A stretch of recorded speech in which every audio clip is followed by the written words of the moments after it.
आज हरितालिका व्रत तीजको व्रत यहाँहरूले जहाँबाट हामीलाई सुन्दै हुनुहुन्छ हरितालिका तीजको हरितालिका व्रतको कथा म लिएर उपस्थित भइसकेको छु। आज व्रत गर्नुहुने समस्त विश्व जगतका आम नेपाली नारीहरू, सम्पूर्ण हिन्दू नारीहरू, आमा दिदीबहिनीहरू, यहाँहरू सबैले गरेको व्रत आराधना देवादिदेव महादेवको साधना सफल रहोस् र आजको कुनै व्रत गर्दै जाँदा न मठ मन्दिरहरू जान पाइए, न पूजा पाठहरू लगाउन पाइए, र पनि आजको कथा श्रवण गर्नाले हाम्रा मनोभिलाषित फलहरू प्राप्त हुन् र हरितालिकाको व्रत गरेपछि कथा पनि सुन्नु पर्दछ भन्ने नियम रहेको छ। त्यसैले आज समस्त यो ब्रह्माण्डमा रहनुहुने यहाँहरू सबैले आस्था गर्नुहुने यहाँहरू सबैले यस हरितालिका तीजको कथा श्रवण गर्नुहोला। म कथा सुनाउनेछु, संस्कृतका श्लोक पनि सुनाउनेछु, नेपालीमा अर्थ पनि, र यसरी हामी श्रवण गरेर हामी यो कथाबाट पनि हाम्रो भक्तिलाई, हाम्रो साधनालाई अझै गहिरो र शिवसँगको सम्बन्ध हामी जोड्नेछौँ। जय जयकार गर्दै आजको कथामा प्रवेश गरौँ। उमा महेश्वर भगवानको जय हो, पशुपतिनाथ भगवानको जय हो। अथ हरितालिका व्रत प्रारम्भः। श्रुतवाचः मन्दारमाला कुलितालकायै कपालमालाङ्कितशेखराय दिव्याम्बरायै च दिगम्बराय नमः शिवायै च नमः शिवाय। पूर्वकालमा नैमिषारण्य नाम गरेको पवित्र क्षेत्रमा तपस्यानी धन भएका सौनकादि 88,000 ऋषिहरू धेरै समयमा पनि सकिने कुनै यज्ञ आरम्भ गरिराख्नु भएको थियो।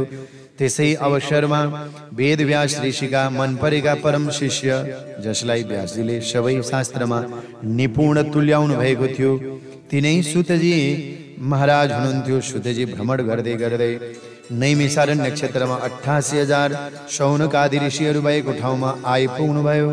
सौनकादि ऋषिहरूले पौराणिक कथावक्ता सुतजी आएको देखेर सादरपूर्वक उठेर उच्च सिंहासनमा राखेर प्रणाम गर्दै अभिवादन गर्दै भन्न थाले, हे सुतजी महाराज, हामीलाई थोरै श्रम र थोरै धनले पनि, अत्यन्त थोरै धनले पनि ठुलो धर्म पाइने कुनै त्यस्तो व्रत भए, कुनै त्यस्तो आराधना भए, कुनै त्यस्तो पूजा भए हामीलाई बताइ बक्सनुहोस् भनेर भन्दा सुतजी भन्नुहुन्छ, सुन, जुन गौरीका औँठी झैं बटारिएका अलग कपाल रूपी कल्प वृक्ष पुष्पले ढाकिएको छ, उत्तम अनि नवीन वस्त्र धारण गर्ने भएकी, कमलका मालाले शोभायमान दिगम्बर रूप धारण गर्नुभएका शंकर भगवानलाई मेरो कोटि कोटि नमस्कार छ।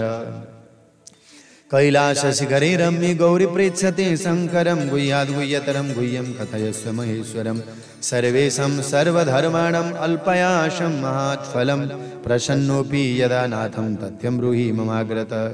कैलाश पर्वत को उत्तम टाकुरामा निवास गर्ने आफ्ना स्वामी शंकर भगवानसित एक दिन माँ गौरीले सोध्नुभयो, माँ पार्वतीले सोध्नुभयो, हे नाथ, हे भोलेनाथ, मलाई अत्यन्त गुप्त भन्दा गुप्त रहस्य तथा थोरै धनले पनि, साह्रै थोरै श्रमले पनि धेरै ठुलो पुण्य पाइने यस्तो व्रत छ भने तू आज्ञा गर्नुहोस् भन्दा, हे नाथ, हजुर मदेखि खुसी हुनुहुन्छ भने धर्मको सार अंश र जसको उपासना धन र श्रम थोरै लागोस् अनि विशेष उत्तम फल प्राप्ति होस्, समस्त विश्व ब्रह्माण्डको कल्याण होस्, त्यस्तो कुनै अर्को कुनै उपाय छ भने हजुरले मलाई बताइ बक्सनुहोस् भनेर माँ गौरीले भन्दा, अनि अर्को कुरो म यो पनि हजुरसँग जान्ने इच्छा गर्दछु।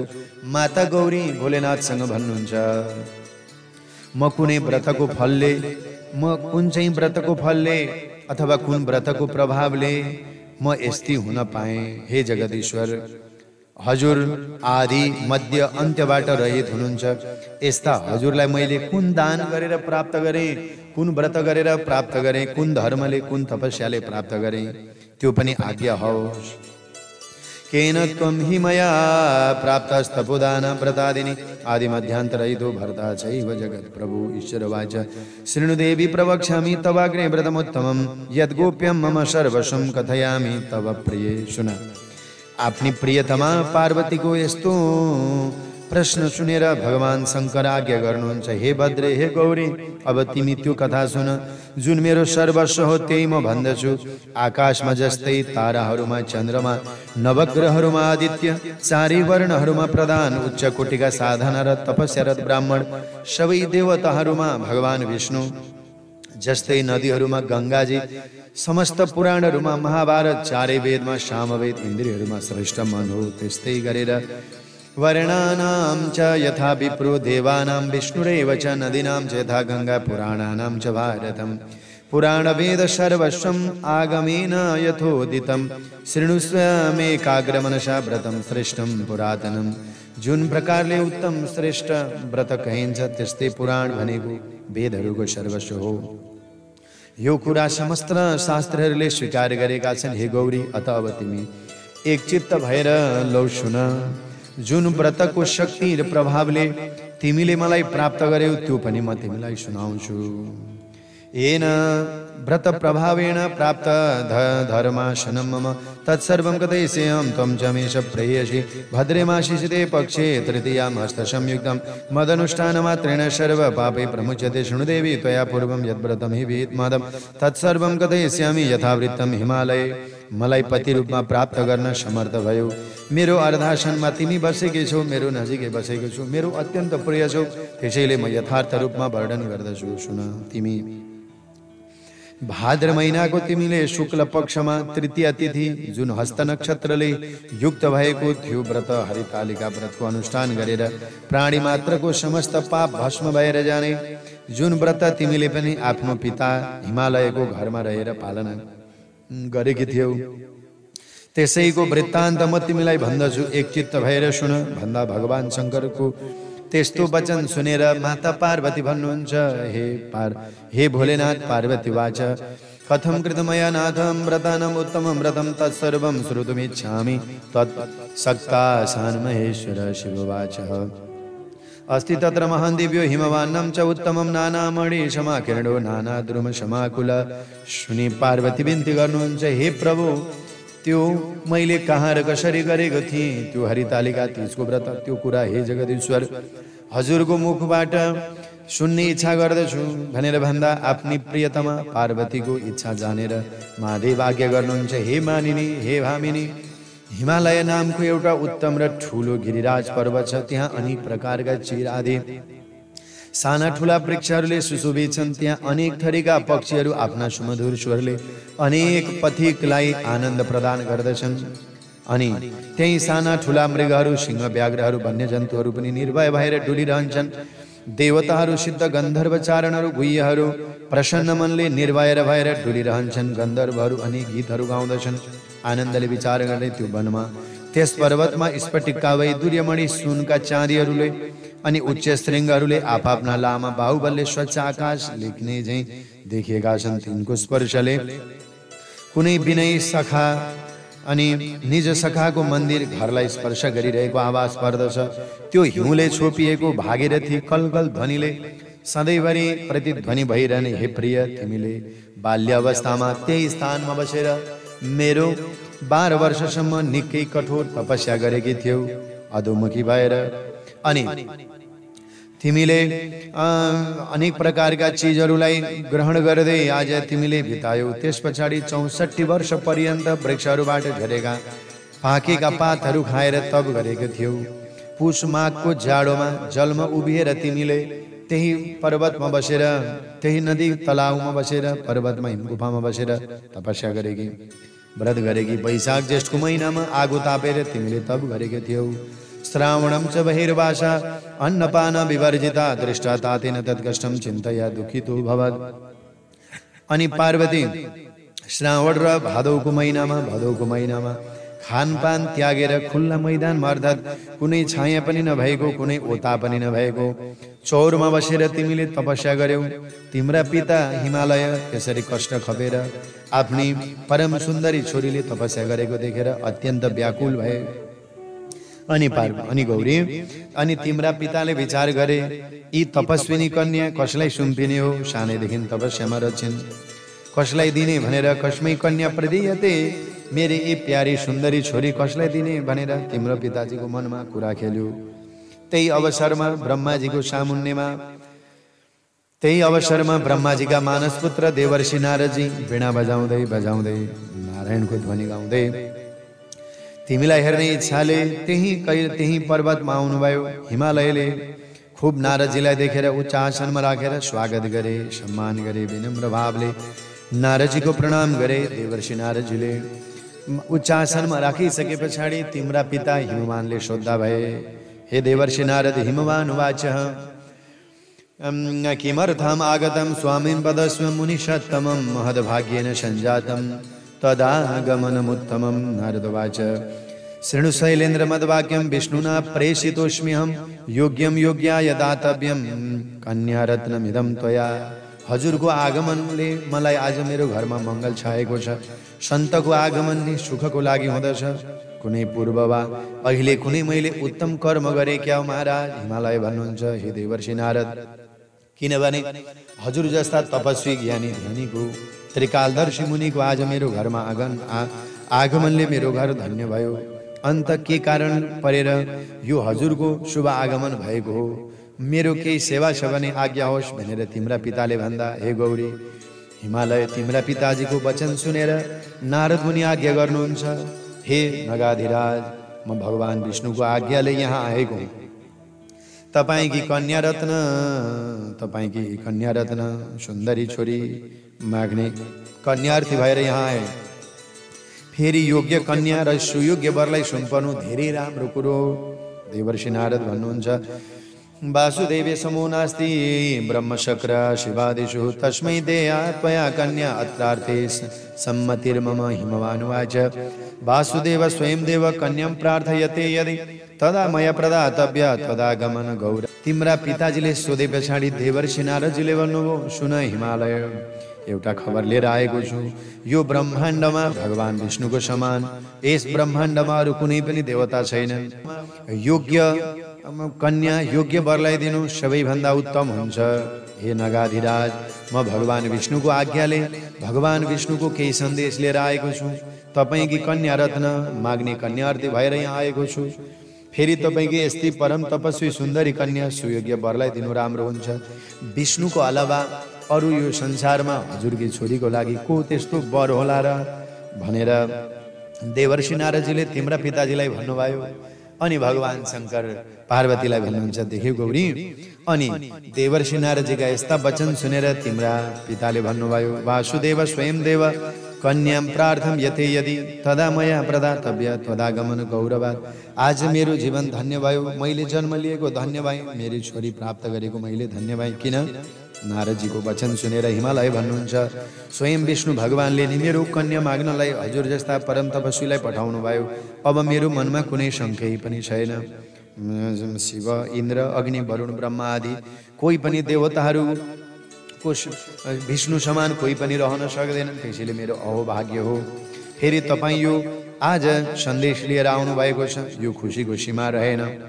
अवश्य पनि विष्णु भगवानले मेरी कन्या माग्नु अनि मेरी छोरी म दिन्छु, लौ यसमा शङ्कै छैन। फेरि तपाईँ आएर यहाँ दर्शनको हेतु यही रहेछ भन्ने मैले पनि थाहा पाएँ। हिमालयको सम्मति पाए पछाडि नारद मुनि पनि विदा भएर सरासर वैकुण्ठ क्षीर सागरमा शङ्ख चक्र गदा पद्म धारण गर्नुभएका भगवान विष्णुको अगाडि उपस्थित हुनुभयो। ययौ पीताम्बरधरं शङ्ख चक्र गदाधरं कृताञ्जलिपुटो भूत्वा मुनीन्द्रस्तम भाषतः। नारदवाच शृणुदेव भवत्कार्यं विवाहो निश्चितस्तव इत्युक्ता सतु देवर्षि नारदो गृहमागतम्। अनि वैकुण्ठमा गएर भगवान विष्णुलाई प्रणाम गरेर भन्नुभयो, हे प्रभु, हजुरको विवाह गर्ने निधो गरेर आएको छु। यति भनेर नारद मुनि अन्य कुनै कुरै नगरिकन आफ्नो आश्रममा वीणा बजाउँदै जानुभयो। यता गिरिराज हिमालयले आफ्नी कन्या पार्वतीसित प्रसन्न भएर भने, हे पुत्री पार्वती, तिमीले गरुड ध्वज भगवान विष्णुसित तिम्रो विवाह गर्ने पक्का मैले निधो गरेँ भनेर भन्नुभयो। गौरी, हे पार्वती, तिम्रा पिताजीले तिमीलाई भन्नुभयो। भगवान शङ्करले यो कथा सुनाउँदै भन्नुहुन्छ, त्यसैले अब तिमीले तपस्या गरेको, तिमीले साधना गरेको पनि सफल भयो। अब गरुडलाई ध्वजलाई धारण गर्ने, गरुडको वाहन रहनुहुने भगवान विष्णुसँग तिम्रो विवाहको पक्का निधो गरे। आफ्ना पिताजीको यस्तो वचन सुनेर इत्युक्ता शतु देवर्षि नारदो गृहमागत हिमवांसु तदा गौरी मुवाच वचनम तदा। यो वचन सुनेर कुनै उत्तर नि तिमीले नदिकन सरासर आफ्नी सखीहरूलाई साथीहरूलाई भेट्न भनेर गयौ। सखीको सामु पुगेर अत्यन्त दुखीले मनले पृथ्वीमा ढलेर रोई कराई गर्दै विलाप गर्न लाग्यो। अनि तिम्रा सखीले अकस्मात आउन साथ त्यसरी रोएर विलाप गर्न लागे कि तिमी पार्वतीलाई देखेर नम्र स्वरमा ती सखीहरूले सोद्धा भए, किमर्थम दुखिता देवी कथयस्व ममाग्रत ततो भविष्यति सुखम ततः करिष्ये न संशयः। हे सोधिन्, हे गौरी, हे पार्वती, तिमीलाई के कष्ट आइलाग्यो? उचित भएर मलाई सुनाऊ। तिम्रो कष्ट मैले जे गरेर निवारण गर्नु छ म त्यही कार्य निश्चित गरिदिन्छु भनेर सखीले सान्त्वनायुक्त वचन सुनेर तिमीलाई अलिकति होस आयो र तिमीले होसमा भन्न लाग्यो, हे सखी, यदि तिम्रो मलाई प्रसन्न र तिमी मलाई सुखी र प्रसन्न तुल्याउने तिमीलाई चाहना छ भने मैले भनेको कुरा सुन भन्दै तिमीले आफ्ना सखीलाई भन्यौ, पार्वती, गौरी, हे सखी, मैले महादेवलाई पति पाऊँ भनेर अत्यन्त ठुलो उत्कण्ठ अभिलाषा लिएर तपस्या गरेको, तर मेरो पिता हिमालयले मेरो अन्तै विवाह विष्णुसँग गरिदिने विचार गर्नुभएछ। हे सखी, यसै निम्ति अब म यो शरीर नै त्यागिदिन्छु। पार्वती, तिम्रो यस्तो वचन सुनेर सखीले भनिन्, हे पार्वती, यस कुरामा तिमीले रत्तिभर पनि डराउनु पर्दैन। हामी दुवै एउटा घोर वनमा जाउँ। त्यो स्थानमा तिम्रा पिता हिमालयले कुनै युक्तिले पनि तिमीलाई पत्तो लाउन नसकुन्। यति सल्लाह गरेर साथीले चाहिँ सल्लाह गरिन्। यति सल्लाह गरेर ती दुवै सखी र एउटा घोर वनमा तिमीहरू पुग्यौ। उता हिमालयले आफ्नी पुत्री पार्वती घरमा देखेनन्। धेरै दिन भयो, छोरी आइनन्। यता वर पनि निकै वरपर निकै खोजी गरे, तर कतै पनि तिम्रो फेला पार्न सक्नु भएन। अनि मेरी कन्या पार्वतीलाई देवहरूले हरण गरे कि दानवहरूले हरण गरे कि गन्धर्वहरूले लगे कि किन्नरहरू कसैले हरण गरेर लग्यो भनेर तिम्रो पिताजीलाई अत्यन्त चिन्ता पर्यो। अघि नारद मुनिसित मैले कन्या विष्णु भगवानलाई दिने प्रतिज्ञा गरेको छु। अब त्यो कसरी पूर्ण पार्ने, वचन पनि कसरी सिद्ध गर्ने, यस्ता अनेकौं तर्क चिन्ता गर्दै विचलित भएर तिम्रा पिताजी पनि तिमी हराए पछाडि भूमिमा ढल्नुभयो। अनि हिमालयको त्यस्तो अवस्था भएको सुनेर उनका इष्टमित्र छिमेकीहरू हाहाकार गर्दै हिमालयको घरमा पुगे। अनि मूर्छा परेका हिमालयलाई कारण सोध्न लागे। तिनीहरूको प्रश्न सुनेर गिरिराज तिम्रा पिताजीले होसमा आउँदै भने, गिरिराज वाचा केनापि दुष्ट सत्वेन कन्या रत्नम हृतम मम दष्टारम कालशर्पेण सिंहव्याघ्रेण वाहता न जाने क्व गता पुत्री केन दुष्टेन वारिता चकम्पे शोक संतप्तो वातनेव महातरम।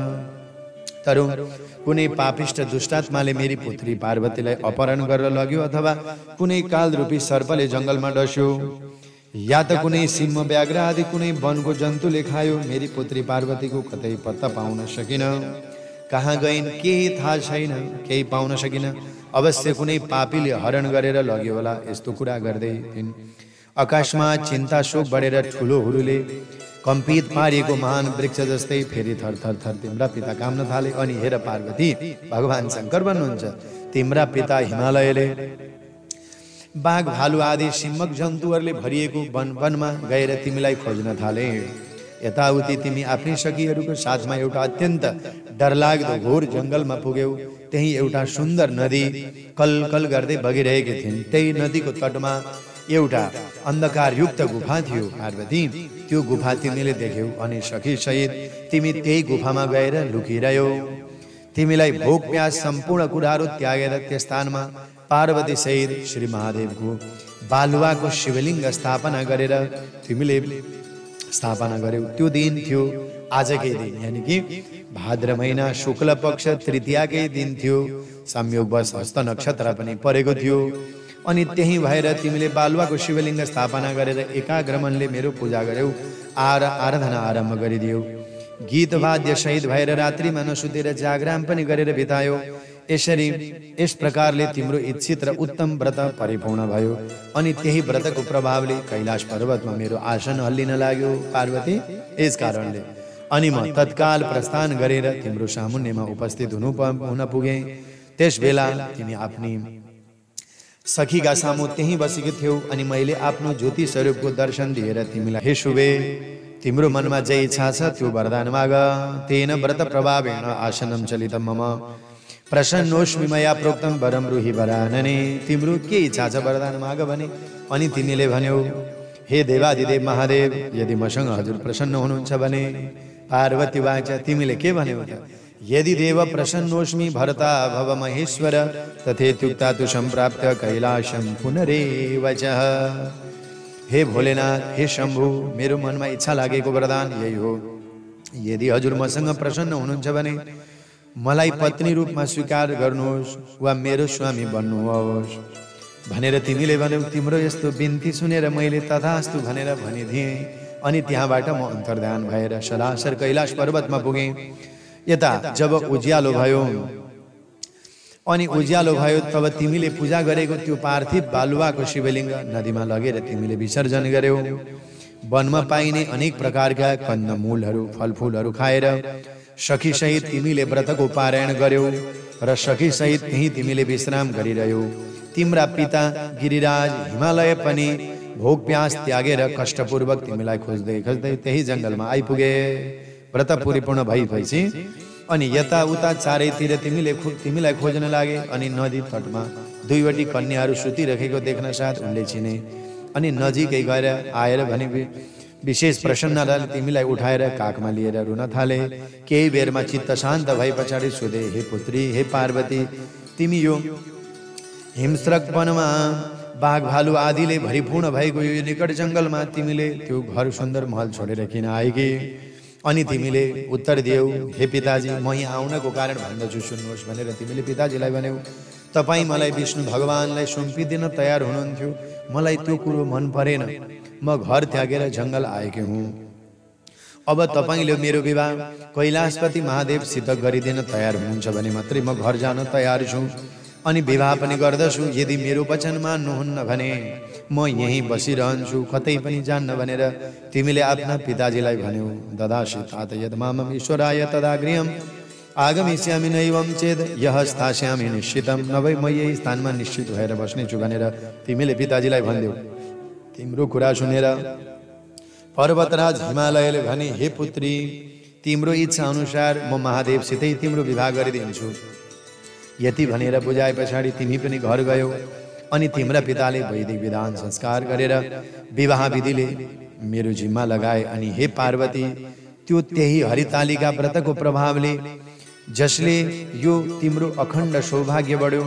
अनि फेरि आजसम्म मैले कसैलाई पनि यस्तो उत्तम व्रतको विषयमा केही चर्चा गरेकै थिइन हे पार्वती अब तिम्रो यस्तो उत्तम व्रतको नाम पनि जान आफ्ना सखीहरूद्वारा तिमी यही व्रतको प्रभावले हरण गरिएकै थियौ यसै कारणले यस व्रतको नाम नै भयो हरितालिका येन व्रत प्रभावेण सौभाग्यं लब्धवत्वया तदा व्रतराजस्तु न कस्यामि निवेदितः ममास्य व्रतराजस्य स्नु देवी यथा भवद् आलिभिर हरिता यस्मात् तस्मात् सा हरितालिका इस कारणले भयो यति सुनेर पार्वतीले फेरि सोध्नुभयो हे स्वामी त्यस व्रतको नाम त हजुरले आज्ञा भयो मैले सुने पनि तर कृपा गरेर यस व्रतको विधान पनि आज्ञा होस् यो व्रत कस्तो स्थितिमा कस्तोले गर्ने यस व्रतले के फल प्राप्त हुन्छ त्यो पनि बताउनुहोस् किम पुण्यम किम फलम चास्य केन न चक्रियते कथम कसरी गर्ने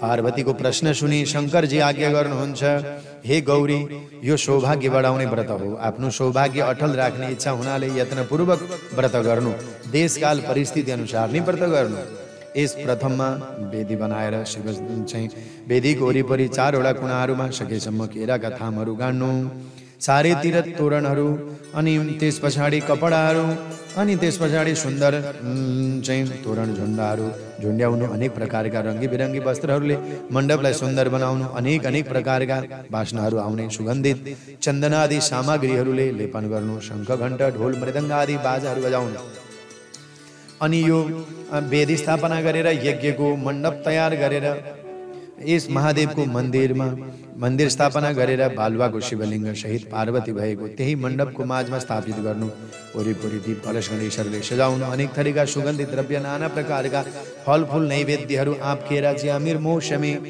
आदि गरेका पान सुपारी फलफुल आदि इत्यादिहरू मिष्टान्नहरू तयार राखेर पूजा गर्नु।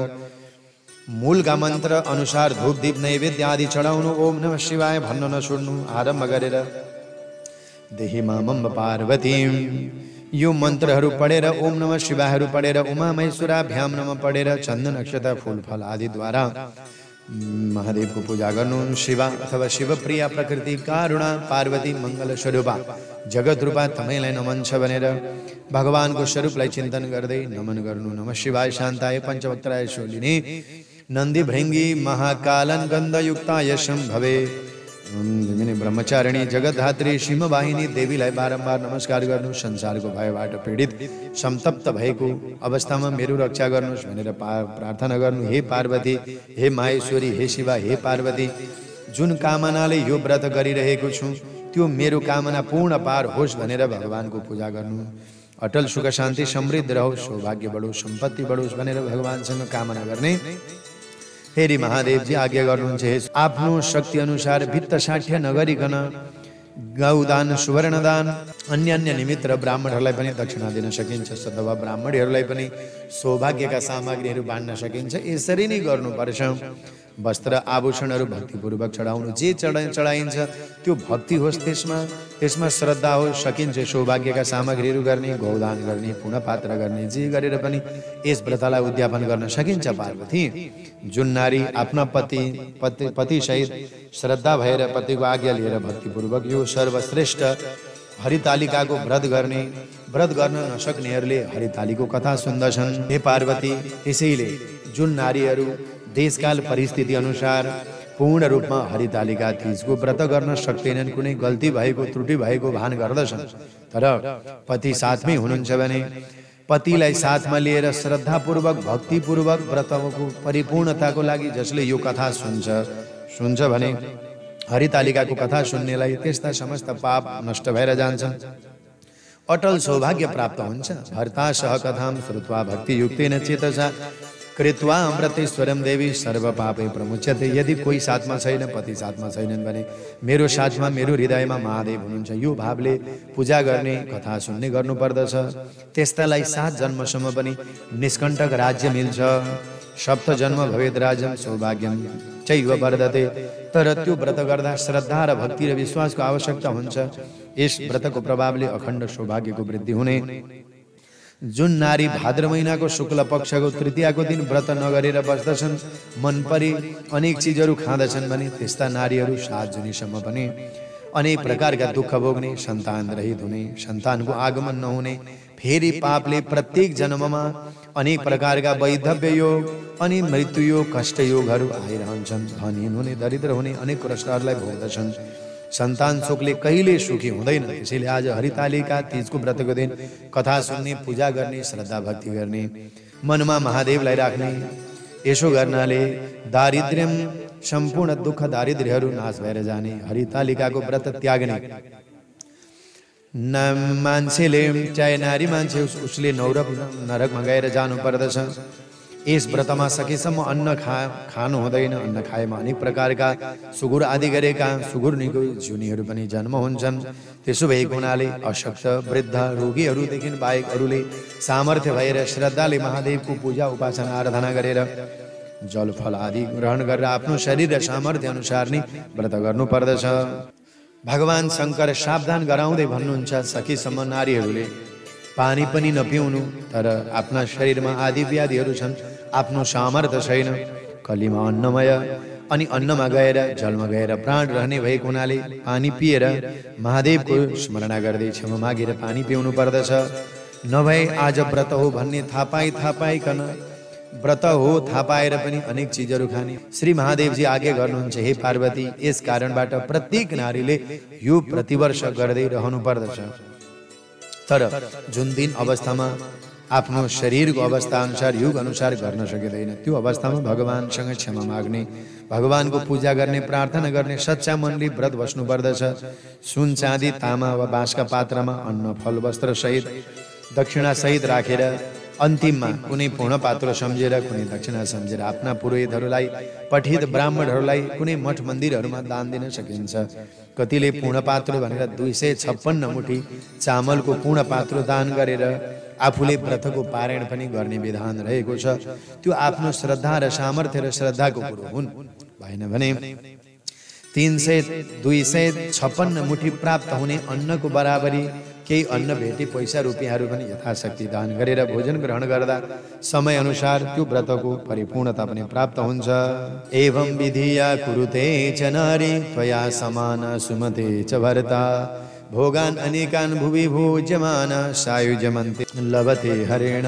हे पार्वती, यस क्रमले जुन नारी हरितालिका तीजको प्रतिवर्ष व्रत गर्दछन् तिनीहरू आफ्नो पतिको साथमा जन्म जन्मान्तरमा पृथ्वीमा अनेक प्रकारका सुख भोग्दछन्, आनन्द विहार गर्दछन् अनि शरीर त्याग गरे पछाडि शिव सायुज्य प्राप्त गर्दछन्।